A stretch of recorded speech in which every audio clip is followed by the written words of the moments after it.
Under the high patronage of His Majesty King Mohammed VI, the Policy Center for the New South is organizing the 13th edition of the Atlantic Dialogues Conference, scheduled to take place from December 12 to 14, 2024, in Rabat, Morocco. This flagship event will convene over 400 distinguished leaders from the public and private sectors, civil society, international organizations, think tanks, and the media across the Atlantic Basin, fostering open and candid discussions on pivotal cross-regional and cross-sectoral challenges. This year's conference marks a significant evolution, transitioning from annual thematic focuses to a broader, more inclusive approach emphasizing the wider Atlantic space's core values and strategic importance. The agenda will delve into critical topics such as geoeconomics, regional security, democracy, migration, and the energy transition, with a particular emphasis on the African Atlantic region. Participants will engage in over 11 plenary sessions, interactive town halls, thematic breakout dinners, and intimate night owl sessions, all designed to encourage meaningful dialogue. The Atlantic Dialogues Emerging Leaders 2024 program will bring together more than 40 young changemakers across the Atlantic. These emerging leaders will participate in a tailored leadership, policy and networking program, fostering intergenerational dialogue and bridging generational and perception gaps. Building on the previous 12 editions, this 13th edition will be a platform conducive to navigating the complexities of the Atlantic region and working collaboratively towards a more integrated and prosperous wider Atlantic. For more information, visit our website, atlanticdialogues.org.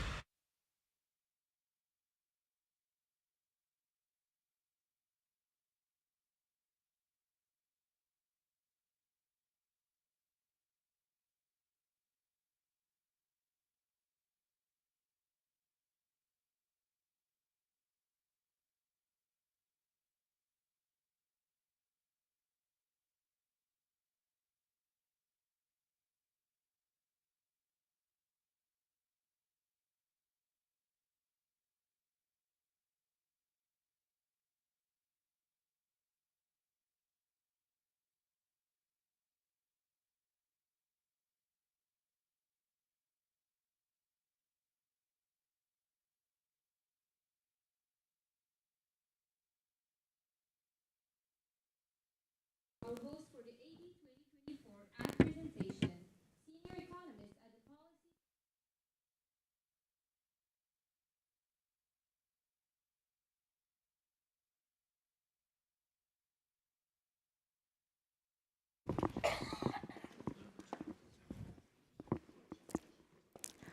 Good afternoon, Excellencies, ladies and gentlemen, and welcome to the Atlantic Dialogues.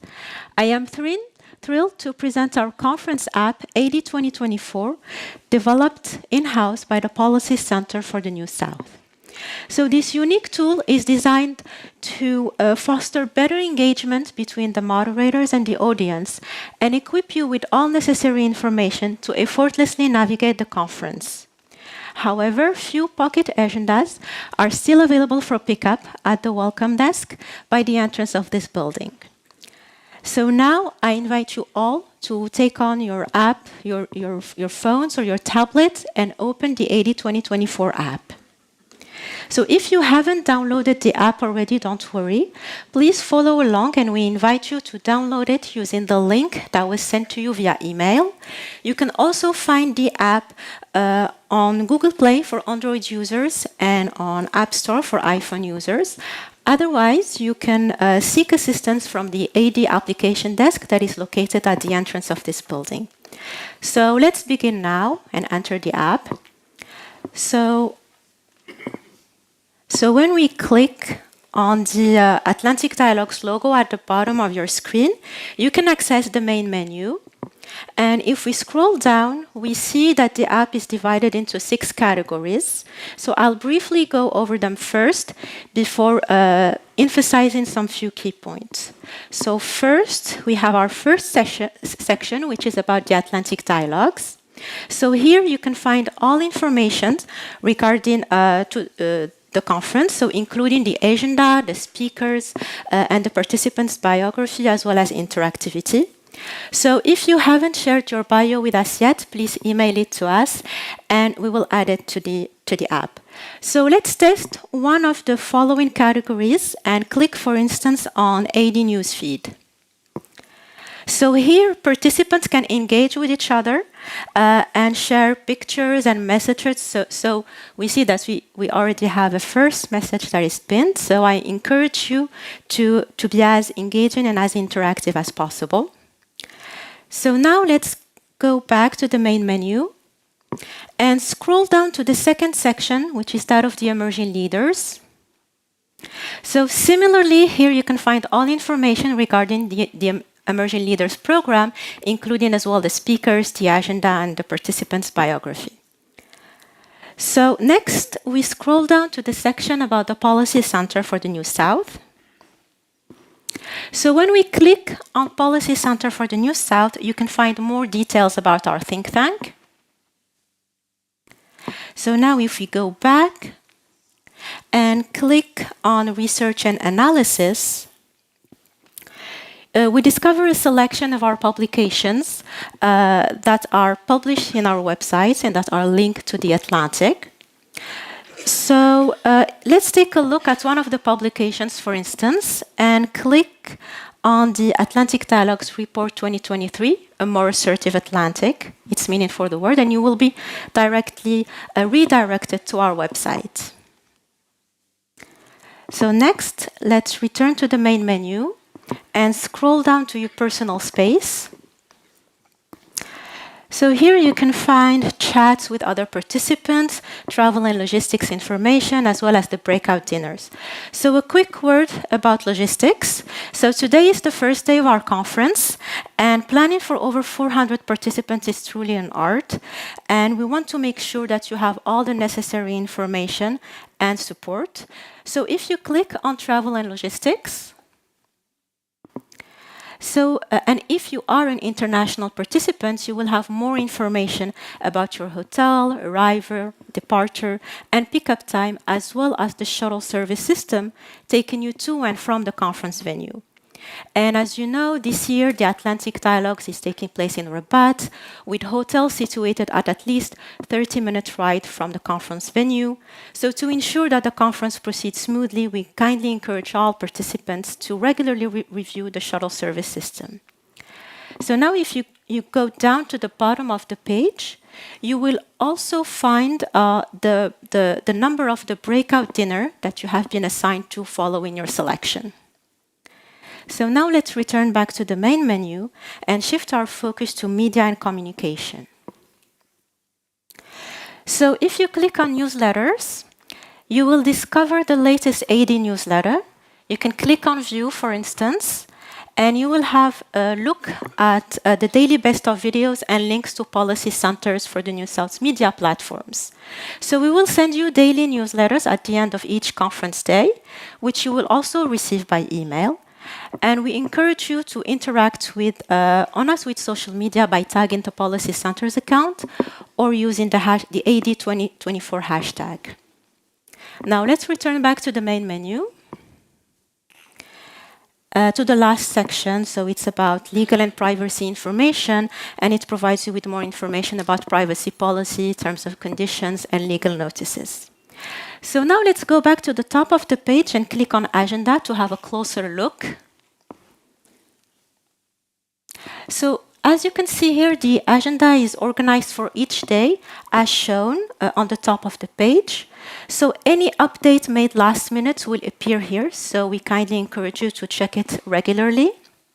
And to learn more about any speaker or moderator, you can simply click on their names and you will have their biography.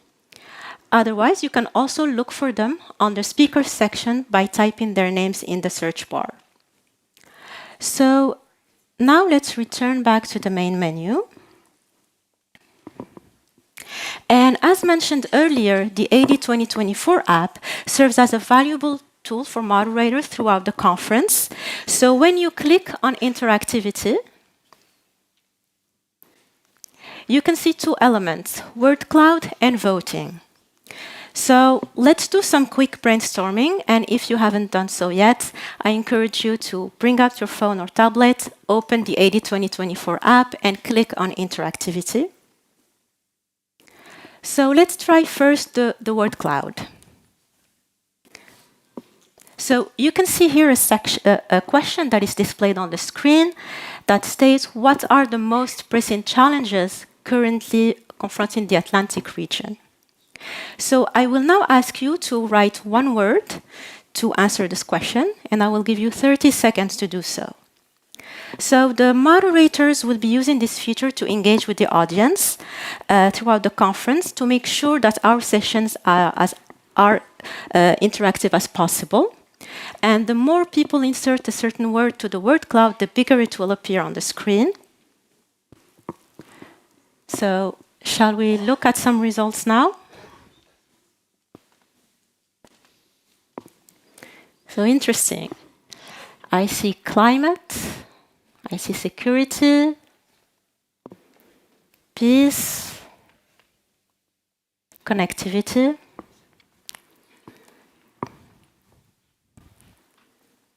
So this word cloud will remain open throughout the next two sessions until the end of the Town Hall 1, so feel free to keep entering your words.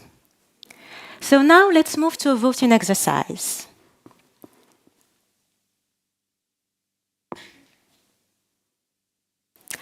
So the question is, where was the first Atlantic Dialogues Conference held? So was it in Casablanca, Rabat, or Marrakesh?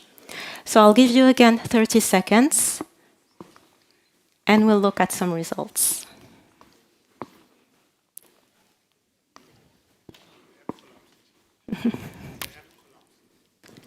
Sorry?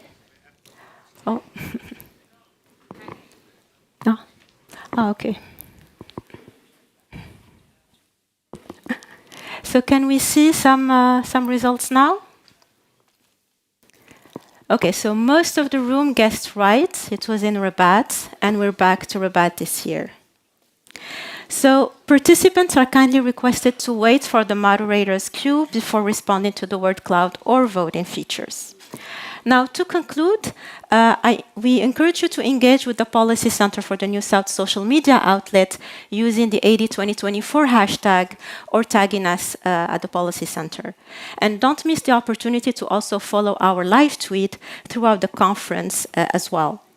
We also invite you to discover and use the app extensively. And if you have any question, you can head to the AD application desk located at the entrance of the building.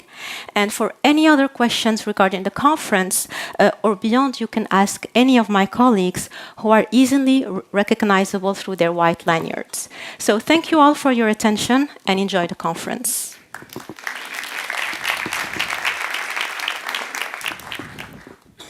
Ladies and gentlemen, please welcome to the stage for the welcoming remarks the Executive President of the Policy Center for the New South, Karim El-Ainawi.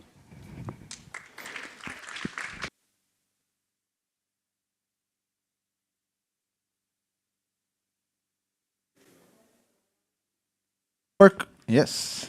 Okay. So, wow, what a group. Nice seeing you. Welcome to all of you to this 13th edition of the of the Atlantic Dialogues. It's also the 10-year anniversary of the Policy Center. Actually, the Policy Center has grown in a way organically with the Atlantic Dialogues, not necessarily in terms of its instrument as a method, but in terms of its spirit. The spirit which is the spirit of the New South, and the spirit of and the objective of building an intellectual architecture. And I want to take a few, two minutes just to explain where you are and why this is on a campus here, our second largest campus with the one we have in Ben Guerir near Marrakesh. You may have visited it. Really, the idea here is to build an intellectual infrastructure, an ecosystem where we've been putting pieces, but we don't know the outcome. There is an alchemical dimension here. You don't know the formula. You know that you have more or less the ingredients, but you don't know the formula. It's a bit bizarre to turn all the time. I'm gonna. So you will excuse me if I'm not very democratic in my distribution of my face. So an intellectual infrastructure, there's a good reason. And the Policy Center is part of this largest ecosystem being sort of spearheaded by Mohammed VI Polytechnic University, science, technology. For us, it's public policies. And the demands for, we do public policies like we've been doing since centuries, Len. You agree? Governments are organized like they were, centuries ago. And I think it doesn't work, basically, in the 21st century. And for many reasons, but in this chaotic world, and the discussions we'll have will show it, uncertainty, chaos, etc., public policies are becoming even more difficult. And populations are asking from governments many things. Like in Morocco, we've coined that's not coined, but there's a consensus today that the state needs to be social, a social state. So in a way, we're back to the post-Second World War kind of aspirations from populations. Being an efficient social state, it's not easy.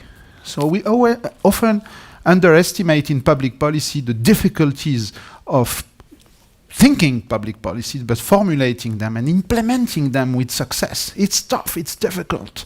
And this is why we've been venturing, through this ecosystem built by OCP, with the think tank, with the university, trying to bring a contribution, both also of training public policy makers, training students, producing ideas with this think tank, with a spirit, which is the Moroccan spirit in a way, a country of reasonable government, à la John Locke, le gouvernement raisonnable des affaires.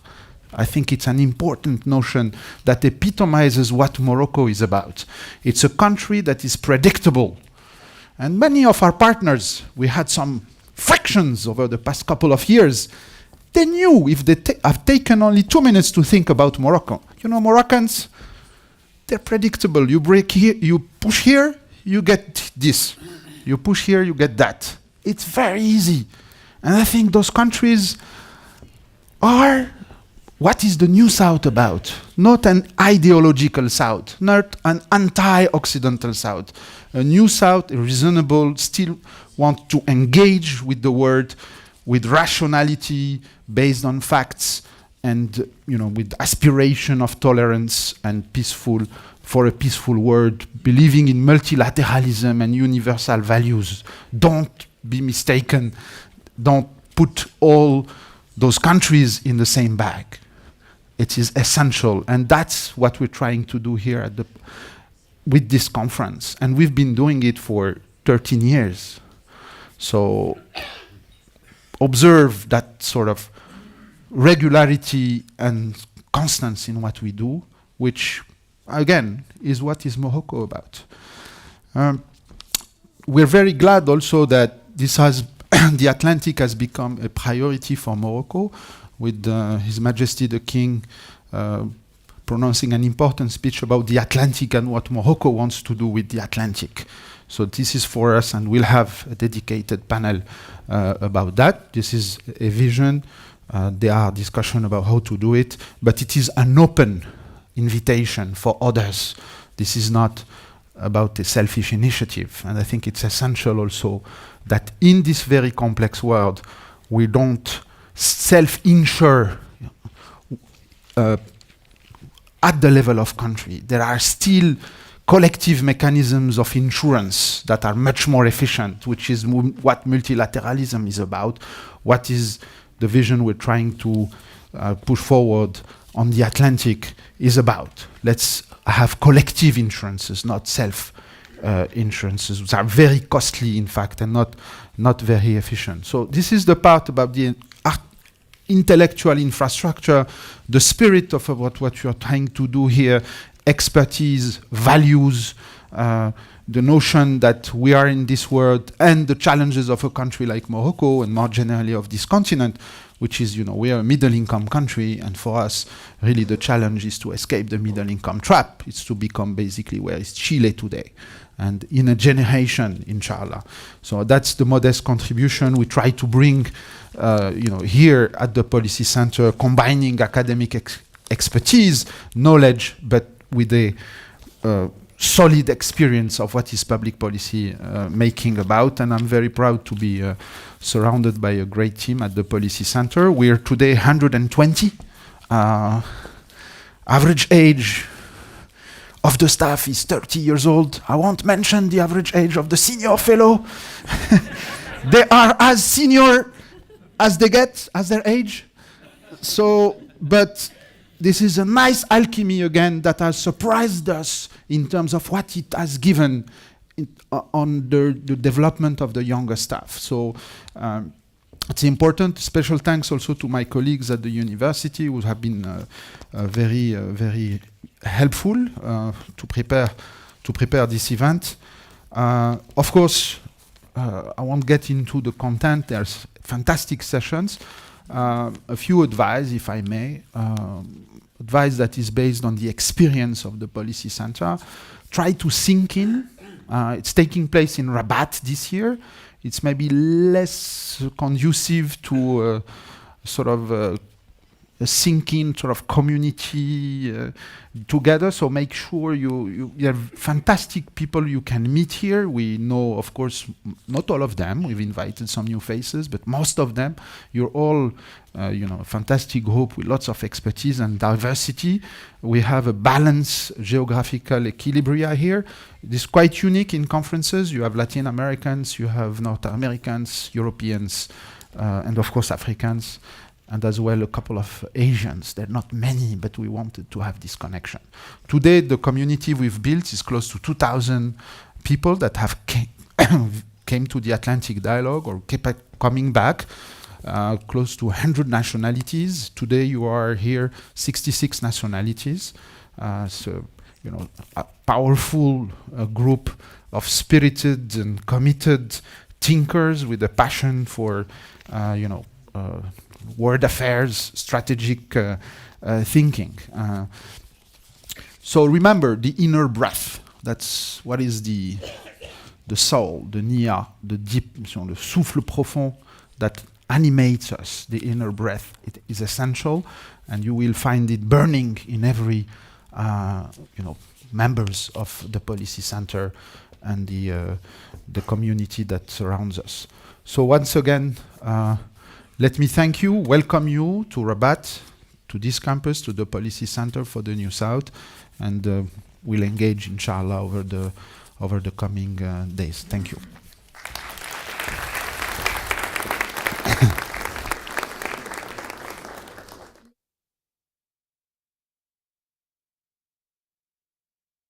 I think in the unthinkable for our first town hall of the conference.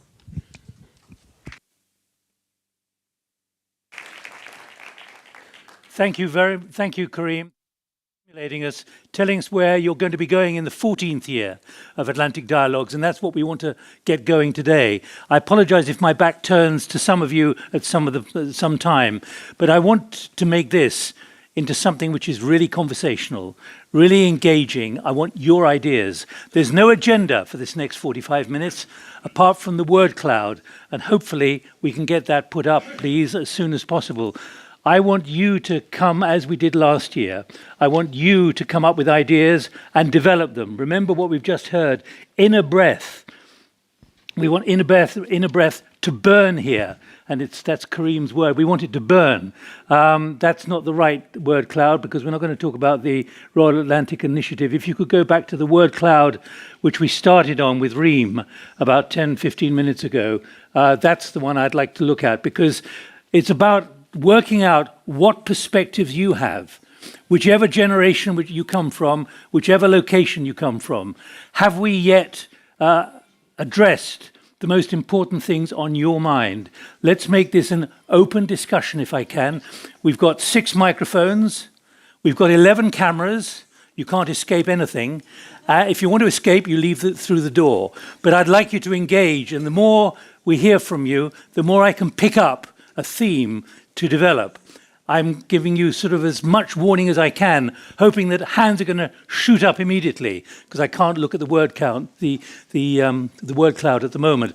Who would like to come in immediately, picking up on some of the points which we've just heard, particularly what we heard this morning about memory bridges needed, about maybe an equivalent to APAC in the Atlantic, about identity as well, about boundaries too, about the perceptions. And of course, from January the 20th at midday Eastern time, there'll be new realities which we have to face. Potentially, we may all be overstating it, but we must assume that there will be new realities to confront. So I'd like to invite you to come on board, please. Who'd like to? Please, microphone here, and we're going to move the microphone very quickly. Who else would like to come in? Please, a microphone here. No long speeches, but very, very sharp points, please. Welcome, and tell us who you are. My name is Tembisa Faguda from South Africa. What words would I use to describe the Morocco Royal Atlantic Dialogues? Will be an alternative dialogue amongst Africans. Keep going.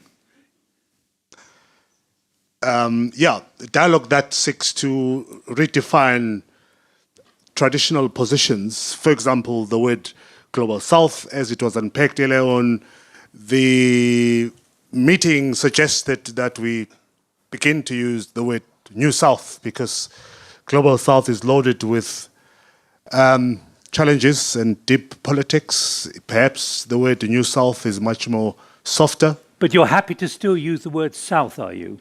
I'm very happy to use the word South, even though, of course, geographic doesn't make sense. But the word New South, I think, makes a bit of sense, and it's clean and new. So perhaps it might just bring new politics. Because in India, they don't like the word South, for obvious reasons. So yeah, of course, they would like to be classified as the Global North for whatever reasons, but we are all Global South, geographically not. But that's why I think it makes a bit of sense, politics aside, all right. Using the word New South. Thanks, you're stimulating debate. Any other ideas on that? Let's get a microphone here, but first I'm going here. And introduce yourself, please. Yeah. Can you hear me? Yeah. Yes. Duncan Wood, I'm the president of the Pacific Council in Los Angeles. The word that keeps coming to mind for me at the moment is turbulence. The scale of change, the rapid nature of change that we're facing, and just the daunting task of trying to find some order in that. And I think that that's one of the things that we really need to do before we can come up with any grandiose ideas about policy options moving forward. It's just trying to draw some kind of order out of the chaos that we're facing. Do you think the political class and the corporate class have a measure of just how profound and deep this level of turbulence or disruption is? I don't see a measure out there at this point in time. I think that they are very good at adapting to the chaos, but I think that other sections of society are less adept at that. Do you feel you can adapt to it? It's what we do for a living. We have to. Does anyone listen to you when you come up with Nobody clear listens ideas? to me even in my house. Well, let me reassure you, you have 300 people in here and others online who are listening. So come up with a big idea which we can talk about. Thank you. No, don't hand the big microphone idea right now? Yeah. My God. Well, I'll come back to you if you please can't come think... back to me, yeah. All right, okay, please here. And who else would like to come in? Go ahead. Senior fellow in the Policy Center for the New South. Next year, the African Union decided to retain as a topic the topic of compensation. Compensation refers maybe to the past, but it's also refers to the present. Compensation is part of the debate on climate change, and compensation is can be also part of the topic and the problematic of migration between the North and the South. Right. Anyone else want to pick up? Please. Two here. Move the microphone very quickly, please. And even though it's not up there, when we last saw it from Reem, the biggest word up there was climate. I don't know if it's still the same word, but climate, to which I'd add biodiversity and nature, please. I think... Your name, please. Yes, I'm Taha. From Morocco. I will claim for Make South Great Again.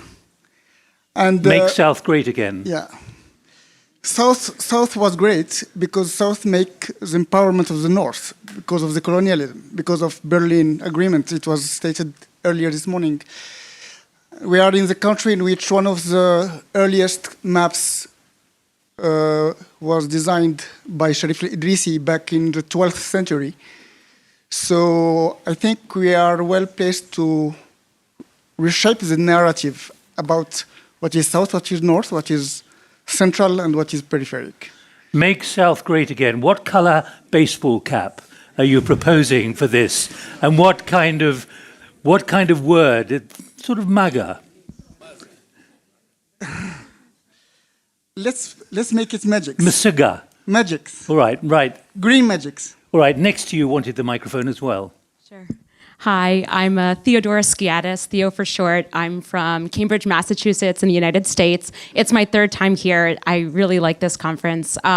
In terms of ideas that maybe can help incite conversation, I would say power sharing arrangements is something that I remember hearing a lot of talk about last year.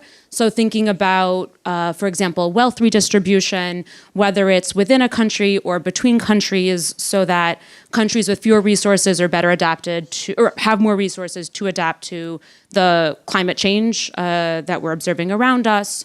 Or to the earlier comment about turbulence within our own countries, for the US, we're facing a lot of growing inequities because of poorly distributed wealth. And so thinking about how to share resources more equitably within our own countries, but also beyond could be good. Have you seen any change on sharing in the last year? I think I'd like to see more. That means no. Not enough, not enough. All right. Thank you very much indeed. Let me just check. Who else was here last year or in Marrakesh last year? Who else was in Marrakesh 2 years ago? So we have a lot of newbies here. That's fantastic. Okay, well, that's great. Can you move the microphone to the lady next to you? No, the other way. Yeah. Then I'll come to you. Hello. Hi, I'm Nusrat Farouk, and I'm from India. We like the word South. I would like to be the team South. But you know the argument that I'm putting. Yes. So I am the founding partner of Artificial Intelligence Strategy, and I would like to propose that we discuss artificial intelligence as well in this debate. Thank you. Why do we need to discuss it? Because it's emerging technology and it's shaping the globe. But are you saying that not enough is being discussed about AI because it seems to be overwhelming in many ways? It is overwhelming, and that is why I think we need to discuss it and bring in the conversation here, because AI and Gen AI is shaping every aspect of what we have discussed and what we would be discussing in the next 2 days. Do you see any particular thing which keeps it together as an issue across 4 continents of the Atlantic? I think the digital divide between the North and the South. Would you say that's widening or narrowing? It's widening enormously. All right, that's on the agenda then, and we've got 34 minutes to run. Please, lovely to see you again. My point is, Marcus Freitas, a senior fellow at the Policy Center, a return to globalization. Return to globalization. To globalization. I think that's what the world needs more than anything else. But let me put to you, the reality is that multilateralism is imploding. Agreements are imploding. Well, according to one perspective, huh? Well, it depends which you look at, with treaties, with agreements being threatened, challenged on every front, whether it be arms control, World Trade Organization, or whatever. Why do you feel optimistic that we could return to globalization? Because that's the best path for us to recover what we were doing before. I think we have lost, in a way, for selfish reasons, in a way. We have sacrificed multilateralism and all this, and I think it's time for us to go back and step back. The world was doing very well in the past with globalization. Everybody was improving the life standards and everything, and all of a sudden, we are talking about a series of measures to go back in order to, return to the past, and a past that wasn't very good. So I think globalization is good. This is what we really need now. What about the fact you may be being too idealistic when you look at the political reality in many countries, which is becoming more nationalistic, more self-preserving, and less interested in doing deals with others? Well, the matter is that if you keep doing the same things that we're doing now, we already saw what the problem we had in the past when countries take that kind of position. So I think it's time to sit in a room and say, okay, we're doing better before. What we saw in the past by being nationalistic didn't end up very well for the world. So I think it's time for us to say, okay, what is better for us in the long run? Right, please. There. Who else wants a microphone? Microphone here? Here? Yes. Lovely. A lot of hands going up. And a microphone over there as well. Please, go ahead. Yes, thank you very much.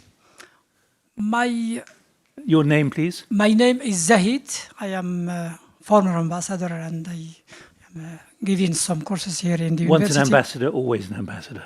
Yes, I think so. You are right.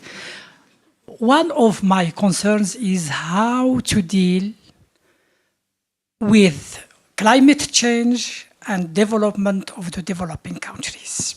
Why? Because developed countries used a lot of fossil energy to ensure their development, and now we are asking developing countries to use more new and renewable energies, while they are not very generous to give technologies or finance. So that is the big challenge, one of the big challenges of our days.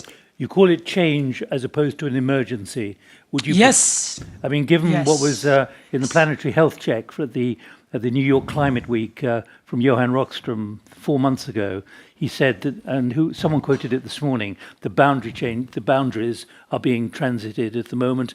The tipping points are being crossed. We're moving in the wrong direction at high speed, which is existential as a threat to us. I will believe yes, it's a very urgent matter. And I know there are a lot of measures which have been already agreed upon, but the problem is how to finance the change of from the old, let's say, fossil energies to the renewable. Morocco is doing very well, but if we look to the developing countries, it's not that easy. And I think it is one of the fields where the South Atlantic can develop some cooperation. All right. A lot of disappointment with Baku 3 weeks ago, only 300 billion as opposed to 500 billion, not 1.3 trillion. So that's on the agenda. Others can pick it up as well. Move the microphone to your right. Who's got the microphone here? Yeah. My name is Go ahead. Zaj Khronij, Senior Fellow at the Policy Center for the New South. I would like to build up on the proposal on bringing up to the discussion about intelligence, artificial intelligence. I would like just to add the sustainable development, to add this dimension to the dialogue on sustainable development, because for emerging countries, maybe the risks or the threat for the robotization is to be far from the humanization. Thank you. Easy to say that, but do you worry that actually there's a backing off of commitment on sustainability at the moment, politically, internationally? Yes, when we see how, for example, the SDGs is going forward, we believe that a lot of to achieve. We are only 6 years from the 2030, and we are only 17% of achievements. So that's it's questioning us. I'm wearing my badge. Please, the lady behind you. Yeah, thank you. My name is Naima Kourchi. I'm president of Africa Women's Forum, and I belong to the African Union network of women mediators. This morning, we've talked about climate change, about security, about economy. But this year again, the place of women, the participation of women in peace, in the security sector and peace process is still very slow. So again, this year, I would like to raise the more participation of women to peace talks and as women mediators. If there is more women in key decision, maybe we will have a more peaceful world, and we need it at this moment. Thank you very much. Please, and then the lady behind you. I would like to agree with Ambassador, I think, yeah? You said globalization, I would have called it something different. I think humanity desperately needs to come up with a smart way of collaboration. I think that everything we're doing at the moment, you're right, is leading us the wrong way. The debate about where we're going to end up is a slightly different one about sequencing. I think the likelihood is that everything we've got is going to crash and burn, and then we'll wake up to the fact that we cannot survive without finding a smarter way of collaboration. Is it going to rely on a don't look up moment where the meteorite is about to hit us and suddenly everyone wakes up and realizes, oh my God, it's about to happen? It might have to rely on us accepting the meteorite hitting. I'll pause for a reflection at that point. Thank you. Can you pass the microphone back to the lady in green? You've got the microphone, sir. Lawe Jayala is my name, founder and pro-chancellor, Hillside University of Science and Technology. Now, the issue for me is I hear globalization, I hear collaboration. Where is fairness and equity? Because globalization did the world good, but again, the gap between the have and have-nots widen. And that's why we're seeing people talking about being defensive, looking inward. So in whatever arrangement we decide to have, somebody must look about how can we be fair. I mean, somebody talk about climate change. It's a discussion, but why should I, in the developing country, get more punished when my contribution to emission is very low? Who is going to bear the cost? And that's where you see AU is saying we'll deal with it. So in whatever we do, we need to begin to look at fairness and equity. Why are we failing on fairness and equity, given what we've been talking about for decades now? Greed. Greed. The rich want to keep most of what they have and don't want to share. It's greed. Where would you say the greed is worse? Everywhere. But more importantly, the North. They're not relying on immigrants to develop the North. And now the immigrants are people we're going to throw away. It's greed. Their founding fathers didn't do that. They saw the need for us to collaborate and to grow. But again, for me in the South, enough of putting blames on the North. Amongst ourselves, we aren't doing what we should be doing. So amongst ourselves, there's a lot of greed. So I think we should look inwards and see what we can do before we engage people. But whatever we do, there must be fairness and equity. All right, what I'm doing is trying to get as many views as possible so all of you can be stimulated in one way or the other to pick up on what has already been said. Thank you very much. My name is Christiana. I'm from Nigeria, and I am an Atlantic Dialogue emerging leader. And here's my thought. When I think about the Global South, I think we have a lot of shared problems, and as a result, I think we should have shared solutions as well. Do you think people want to share their problems? I think the problems are obvious, even if they don't want to share it. It's clear what the problems are across the Global South. And here's where I'm going with that thought. I'm thinking there was a way that the economy and the way that we have operated had been designed for us based on, colonization and a number of other things. And just the thought that we have to, the thought that maybe we have to follow the global north, maybe not we have to, but the thought that, they are leading and that tendency to emulate. So my question that I tend to pose anytime I think about this is, it is being designed a certain way. Can we start to think about how we can redesign it for it to work for us? When you look back at what's been happening in the COP process, particularly what happened in Baku with the island states, etc., you know where I'm going. Yes. But at least there was a coming together, particularly from the South, with anger. Yes. With anger. Is that the kind of coming together that you're talking about? There's more that can be done. That was great. That's a very great first step. But I think there is more that can be done. When we have seen the result of that coming together and what has happened in response to that is not exactly what we're looking for. How about we get our own gathering? How about we get our own selves to sit down and work out, design, again, what works for us? If there is no budging from the global north as we see it today, what can we do within ourselves? I mean, it takes me back to the basics of economics. I think we start thinking about specialization and competitive advantage, sort of taking us to trade. And, what should we be exchanging in that light that would work for us if... But let me put to you, We have the European Union, we have the AU, we have ways of sharing problems and looking, why is that not producing the kind of progress that you are talking about here? That's a very big question. That's what I do, I ask big questions. Yes, and thank you for that. But I feel like it boils down again to leadership. Maybe we should be appointing leadership better. Maybe we should be more intentional and just be choosing differently based on the kind of outcomes that we actually want. But choosing leadership better, this morning, correct me if I'm wrong, I can't see her immediately. Did you say 4% of people only voted in Ghana? Are you here? Was it 4%? 4% in the recent election. Sorry, I missed you. 4%.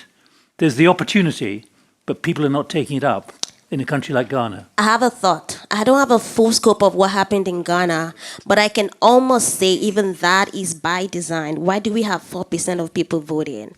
You know, what happened? I don't have the full detail, but if I were to give an example that is in my head, I would say if people are hungry, if people are poor, if people do not have money, do not have jobs and cannot eat, and then you expect them to come and vote without, sort of solving their immediate problems, it's almost impossible. All right.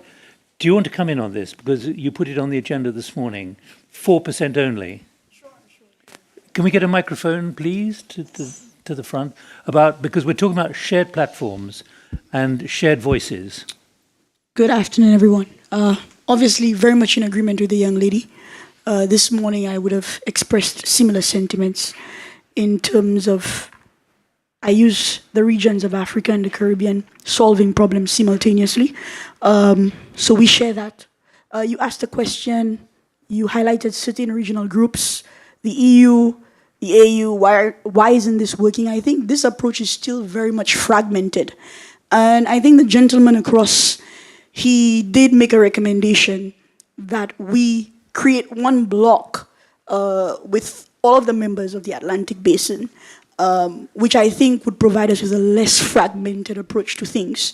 And she also made that suggestion earlier. So I think she answered her own question in terms of why is that approach with just the EU, the AU, CARICOM, still very fragmented. We need something where all of us can come together, create our own group, our own block, and solve problems simultaneously. There are those that say that the EU is a bloc, but look what's happening with Hungary, potentially with France, potentially with Italy. In other words, the bloc is disintegrating or maybe imploding. In other words, blocs don't necessarily produce the positives that the public see. That's true, but blocks also do produce positives. And it's really a matter of how we design it and how we execute. It's an implementation deficit that we must solve. All right, I'm not shutting this down, but I'd like to get as many voices as possible. A lot of hands going up. Be patient, please. The gentleman with the microphone. Thank you so much. My name is Ambassador Muhammadu Ka from the Gambia.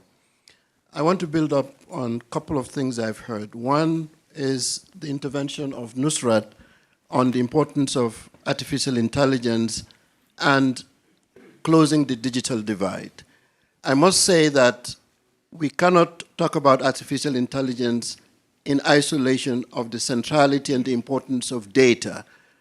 Data is central and key to the Atlantic ecosystem.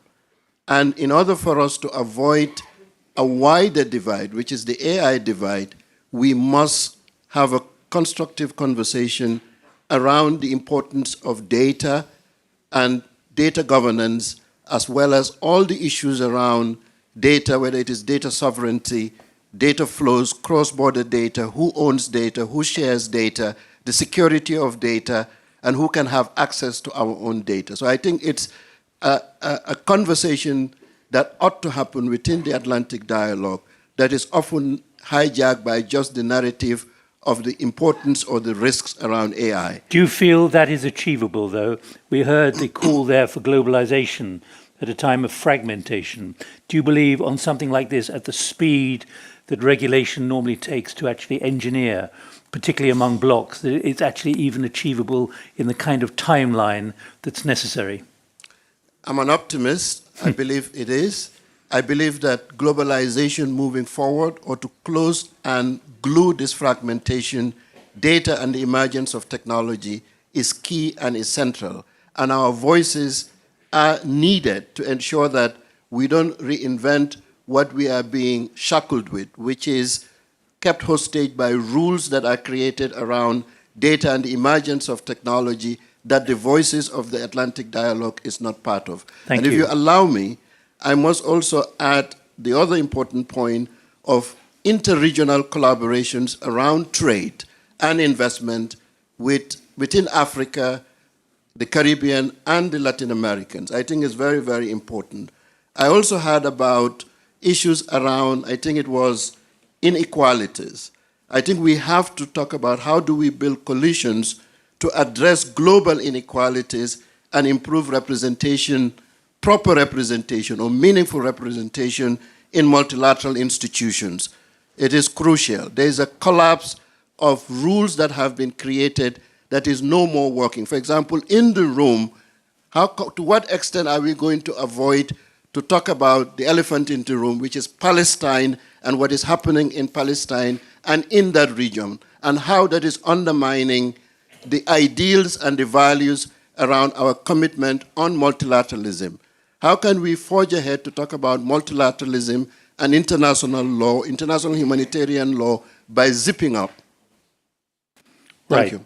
Thank you very much indeed. Pass the microphone forward to the gentleman in front, then the lady there. Now, two have want the microphone here. Go ahead. Thank you. My name is Wadi Ait Hamza. I'm a former executive at the World Economic Forum and now a senior independent advisor. The point that I want to put on the table is the role of youth, especially the new generation that is coming. One of the latest reports on the future of jobs says that 60% of the kids going to primary school today will do jobs that don't exist yet. Yet, nothing is changing in terms of our institutions, how we address young people, and how we work them in terms of leadership. Second, the role of leadership. We don't have yet the leaders that have the guts to change things in a systemic way. And that's, for me, as an important topic, because if we are discussing any decision today, these young people will live with the consequences that we will decide today. Let me put to you a twister here, which is that the youth, are getting older. I was talking 100%. To a leading youth activist, well done, a leading youth activist who says, at 22, I'm now no longer feeling like I'm a member of the youth, but I'm thinking like youth, and I've got to think ahead like youth. What is the definition of youth? Because we use that word so liberally. But what kind of age? I think the UN definition is 24 or below. What's your view of what happens to the youth once they get to the mid-20s and late 20s, when they're looking for career prospects and what life is going to bring them? It's easy. For me, they should leave space to younger people. When I was young, when we appointed a minister who's 45 years old, we said we have a young ministers. Which country? In Morocco. It changed to being 30, but with Greta, it's being 16 years old. But so she's no longer 16. She's no longer 16. She's getting old. But for me... but you see the conundrum here. Of course, of course. And I think it's important, as we go with the new technologies, young have more access to information, and they are more mature than my generation or the generation of my parents. They are more aware of what's going on because there are no longer borders using technologies. Before we were aware on our local kind of what's going on at the local level, but now any young person in any country is aware of what's going on in Palestine or what's going on in Colombia. And that's really important to take into consideration while talking about those big topics such as artificial intelligence or climate change. All right, well, anyone take that up? Who else wanted the microphone? You did. Sorry, I'm not going into Don't apologize. Yeah, the youth. And you are... Given the hairs. I'm Saeed El Hashimia. You're aging youth. Yes, youth by heart. Just a few weeks ago, I was still at the World Trade Organization, so I'm an international trade expert. I want to come back to my friend here about globalization. And I think we tend to focus a lot on the fragmentation aspect, but the actual matter is, I think there's two streams going on at the same time. You have that stream of deglobalization, but you have also something in the WTO used to call reglobalization, where new countries like Vietnam or Morocco are getting a fair chance to be part of the supply chain. I think there's a scoping issue when we think about globalization. There is certain sectors where you will have deglobalization. You're talking about microchips, things that are strategic for defense, security. Yes, I think that's been done in some big countries and it will continue. But there's a whole other sectors where globalization is actually strengthening and will continue. But are you still working at the WTO? No, no. I can ask you this question then. Because Nkosi wrote in Foreign Affairs in April of last year, I think it is, about the difficulty of holding the WTO together. She's now had her mandate renewed, but against very difficult odds at the moment. In other words, a trend in the wrong direction. Yes, well, I'll probably, if I'm wrong, the ambassador of Gambia, who just spoke before me, is a good friend, can have more authority. Correct me if I'm wrong, but that's what No, but there's difficulties, but they are, we feel, as one of our former director generals said, it's a medieval debate on some of the issues that are on the negotiating table, where you have a lack of ambition on some of the negotiations that are actually useful to us, like rules for data.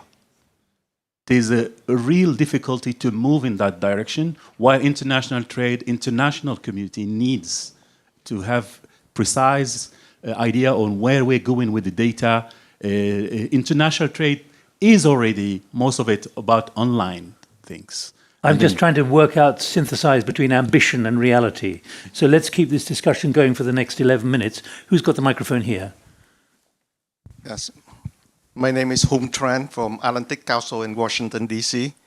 I just want to get back to the notion of global north and global south or new south, because what I have heard so far is that we risk being too simplistic about these terms and use them as if they are monolithic block. Global north are the aggressor, colonizer. Global south is the victim, colonized. Generally speaking, that is true, but the reality is much more complicated than that.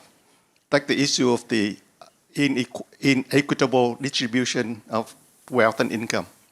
In the past 30 years, the distribution has become much worse in each country, in the developed countries, global north, but also in the new south countries as well, whereas the distribution has become less unequal between countries, thanks to the growth of countries like China, India, and so on.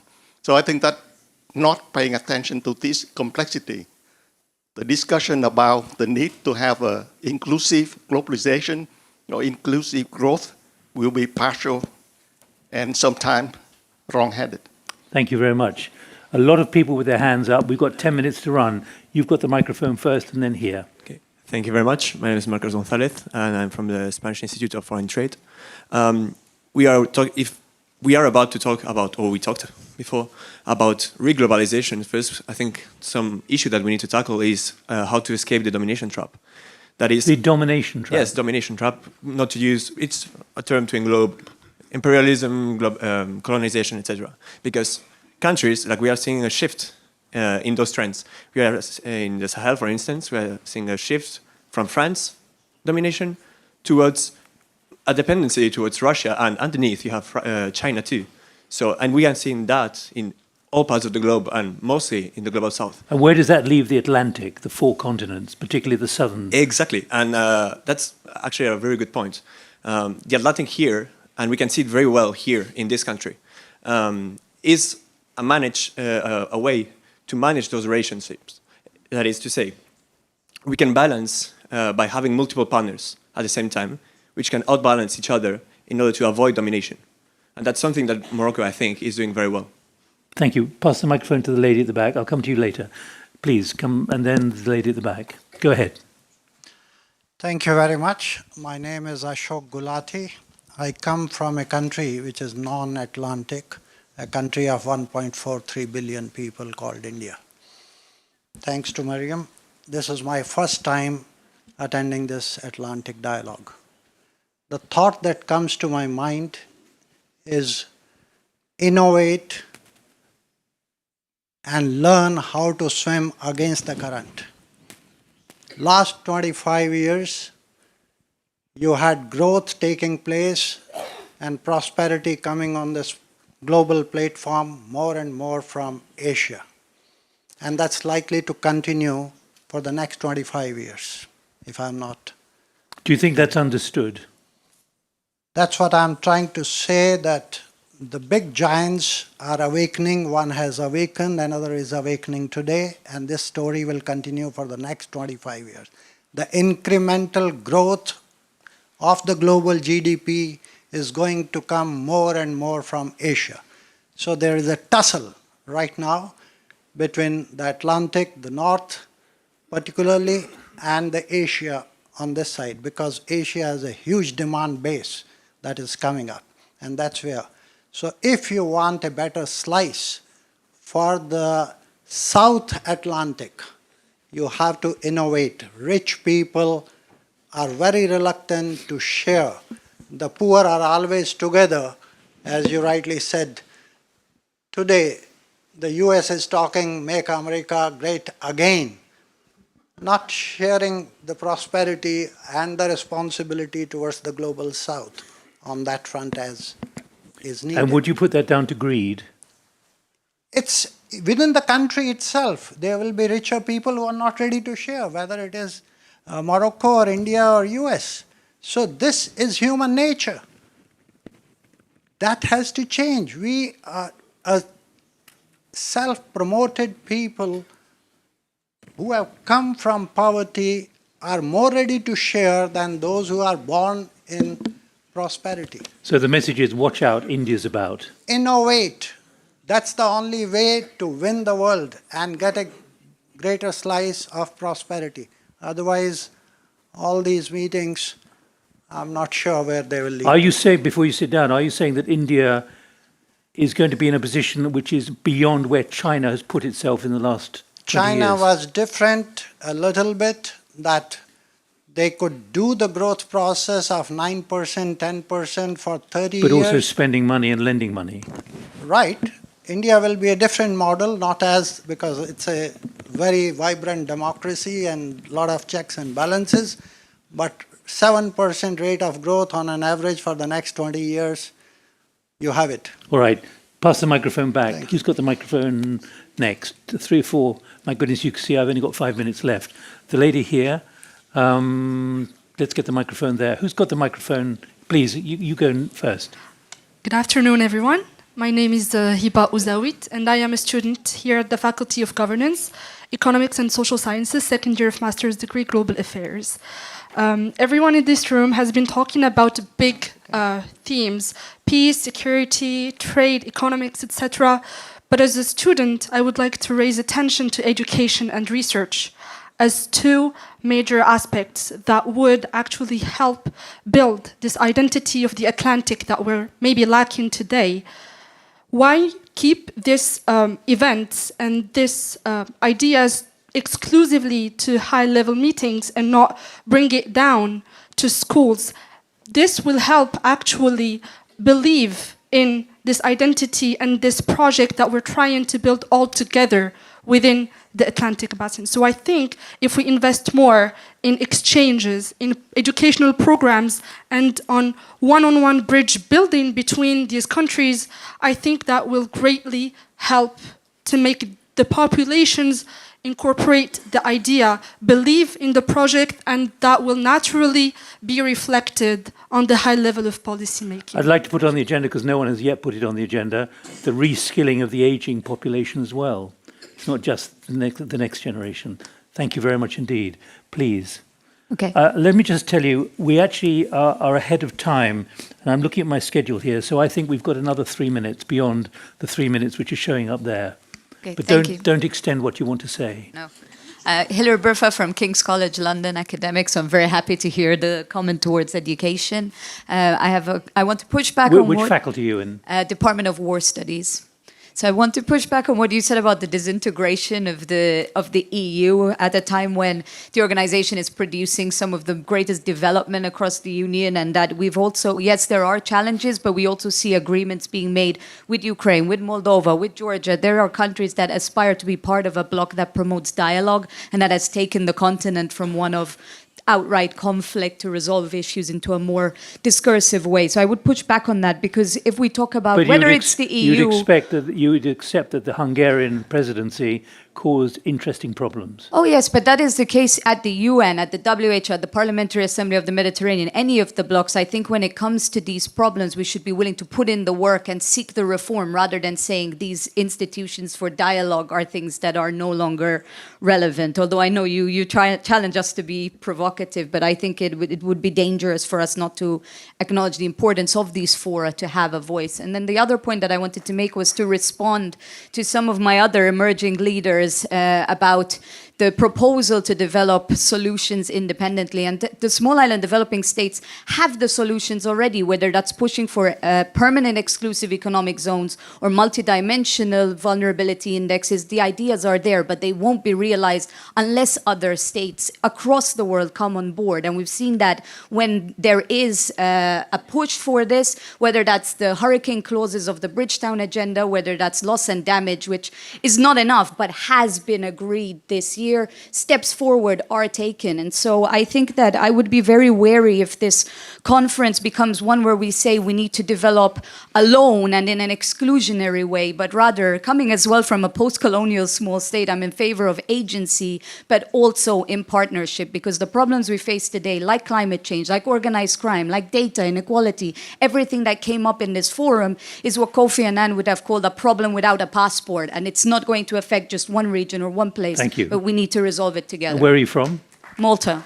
Thank you. Please, I'll come to you. You first, and then you. You're still there. Good. Hi, Nick. Well, you definitely look younger than a year ago, so congratulations on that. My name is Khadija. I'm an Adele emerging leader. Where did that come from? Hi. Must be the lighting. Or it doesn't mean to say you talk for longer, though. No, don't worry. My name is Khadija. I'm an Adele emerging leader from 2023. I come from Belgium. My grandparents are Moroccan. Up until 2 months ago, I was stationed in Lebanon. And I have a question with regards to peace and security, since this whole conference is also about solidarity.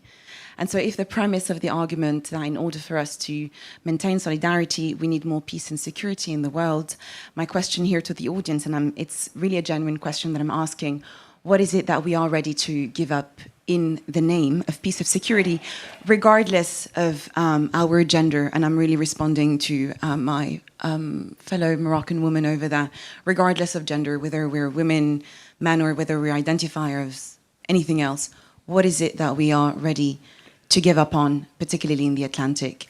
We do not have to go as far as, obviously, the Middle East. For peace and security, and also to meet emissions targets as well.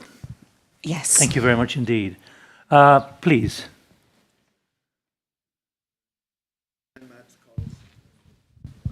I'm Mats Carlson from Sweden with a World Bank background. Keep going. There are a few things happening. One is that we have had the Atlantic dialogues, and so we have had a major change in that the government of the United States has become an oligarchic, corrupt government. It's obvious, it's correct. Secondly, we've had a revolution in Syria, which will rearrange geopolitical stuff in MENA. Both of these we have to take into account if we are really doing dialogues about what can happen in our sphere. Thank you. So, I don't have the solution, but I would like that we would get some kind of mobilizing idea for us. So, if Trump has Make America Great Again. Why can't we have Make the World Great Again? You're not ambitious, are you? That's why I'm here. Okay, right. Now this is a challenge because we're going to be doing this again on Saturday afternoon, and we're going to be reviewing where we've got to in 48 hours. So don't forget anything that you've put on the agenda, because I've been taking notes. And I want to go to, can I just go to that gentleman, you're the professor here, I think. Should I tell you why? Because you mentioned this morning, before I go to the other, can we get the microphone back, please? I already have it. And you're a long way in. I'll come back to you in a moment. Go ahead then, please. Thank you. Yunus Abayub from the United Nations. I heard the word... Which part of the United Nations? I'm the head of governance and state building for the United Nations. So based where? Based currently in Beirut. I just came back from Syria a few days ago. Have you got anything to share with us? Well, a lot. But anyway, what I wanted to say, because somebody talked about disintegration, my friend here talked about Palestine, the lady from the War College. I think to create a new world, as the former colleague just said, we need absolutely to talk about disintegrations of states that is happening now. And what we saw recently, just a few days ago in Syria and Lebanon, and which will continue in many countries in the coming months, what we see is not the end of something, it's the beginning of something else. So if we think of a new world, whether it's Atlantic or beyond, the issue of governance, both domestic and international governance system, should be rethought and revisited. Because doing this and trying to get something better with business as usual is not working anymore. All right, thank you. Can I just ask you one question? Yes. Were you in Syria before all this happened 3 weeks ago? Yes, many times. But did you see what has now happened remarkably? We're all expecting that this will happen, but we didn't know that it will happen so fast. We knew that this was coming. Because it raises important geopolitical questions about the solidity and the survivability of quite a lot of world leaders at the moment. Absolutely. And what I'm telling you, what we saw a few days ago, is the beginning of something bigger. That's what you mean? Absolutely. All right. And just the few weeks and months coming, we'll see something much bigger than this. Where? Syria and the region. Okay. I'm loath to take the microphone from you. But we'll keep that door open if we may. Okay. I hope you're here on Saturday still. I am here. Who's got the microphone? Please, I'll come to you. I'm just going to take it 2 minutes longer, if that's all right. Whoever is in charge of time, please. Okay. Thank you. My name is Maureen Chibo. I publish Real News Magazine online. I've been coming to this Atlantic dialogue, but I've noticed that we tend to leave out information flow. We've never discussed it here between the North and here. So I think we should consider communication of whatever that is discussed here. How do we take it a little bit further from what has been? So information flow between the North and the South.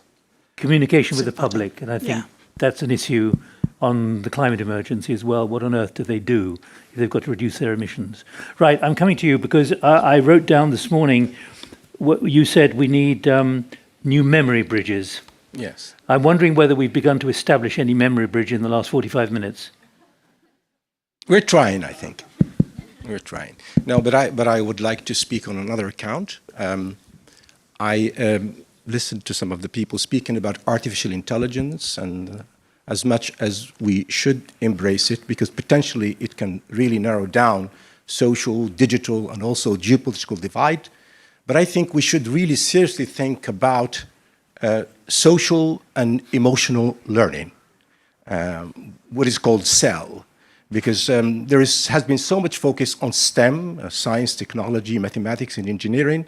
And I think at a time when we actually speak about the sort of emotions that have actually ensued from globalization, I think emphasis on emotional and social learning would be the key. Thank you so much. Thank you very much. I have to come back to you, even though you haven't got a microphone. Have you got a big idea which you can take back to California?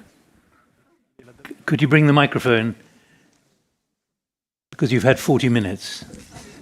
Yeah, and I knew you were going to come back to me because that's who you are. No, I mean, the big idea was actually just that it's clear to me that we need less government, we need more innovation technology, we need less talking. I've heard a lot of complaining around this room today about greed and things like that, as though it was something that was exclusive to one social class or to one set of countries. It's universal. And the more that we embrace that and understand that, I think that the faster we'll move ahead. Thank you very much. Save the kind of things you've been hearing. Save them, because this is about you as part of a community. I'm relieved to know that if I'm invited back next year, I'll look a year younger. Thank you very much for that observation. But can I thank you all very much indeed for the spirit. I reckon we've had more than 20 of you speaking. That's tremendous in 45 minutes. So bear that in mind. We wanted to get a lot on the agenda. And I'm sorry if I missed anybody out, but we can rectify that on Saturday afternoon. So let me ask John Yearwood is going to come. No. Ladies and gentlemen, please remain seated. The next session will now begin. We will now start the first plenary session of the Atlantic Dialogues Conference. Please first welcome to the stage our speakers for this session. Youssef Amrani, Ambassador of Morocco to the United States. Amina Ben Khadra, General Director at the National Office of Hydrocarbons and Mines in Morocco. Nuno Antonio de Norona Barganza, Coordinator at the Atlantic Center. And now please welcome to the stage our moderator for this session, John